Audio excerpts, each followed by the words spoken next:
Tonight we have around about 950 people who are sleeping out so young people can sleep safe in the West Midlands. It's the big Birmingham Sleepout. We've done it for nearly 30 years now, and tonight it's returned to its initial home of the Birmingham Cathedral.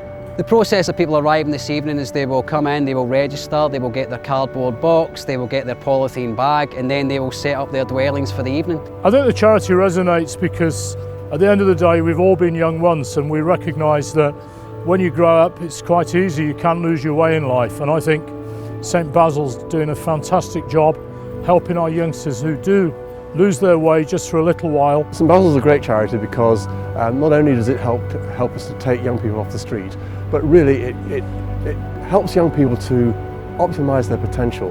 It helps them to get out into the world and make the most of themselves. From a purely financial point of view, it will raise tonight something in excess of £120,000, and that's a terrific amount in terms of what we need to make St Basils successful. With the money that will be raised tonight, then we will be able to continue to provide the accommodation for young people that would otherwise be homeless. But it's a lot more than that. It's about safe, good quality accommodation. It's about the kind of support that helps them to address some of the underlying issues that perhaps led to their homelessness in the first place.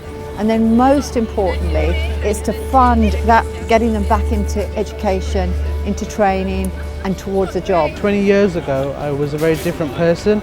I was somebody who wanted to end everything and spend some time on the streets. The people who turned it around for me were St Basils, and they turned my entire life around.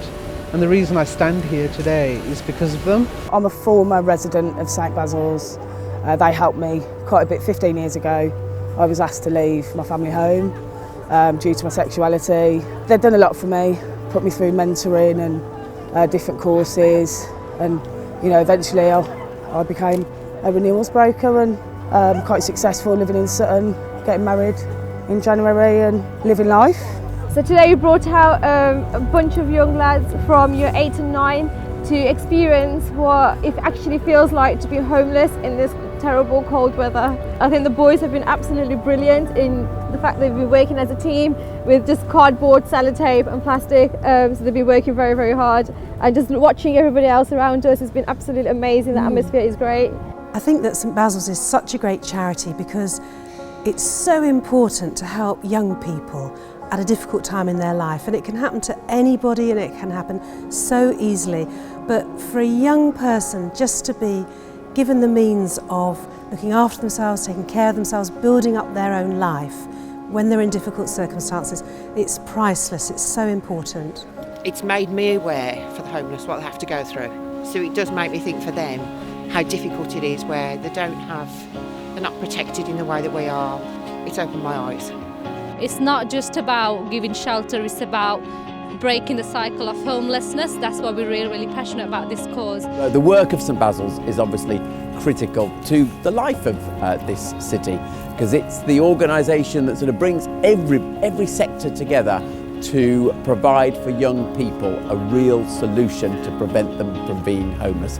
And we've just heard tonight from the CEO of St Basils that although homelessness has gone up in Birmingham, there is probably or hopefully no one under the age of 25 sleeping rough in Birmingham, and that is down to St Basils, and that's why I wanted to be here tonight. So this is the end of 2016 and 2017. We have a whole load of events coming out. We have our Tomato and St Basils Soup Week, which people can take part in March. There's a Solihull Sleepout in March as well, which will happen on the 10th of March. We'll have our big St Basils Walk, which is a fantastic event which happens every year in June. We have our bike event in September, and we obviously have the Sleepout next year, which will be happening on Friday the 24th of November 2017. So if you've not done it tonight, make sure you've got that in your diary for next year.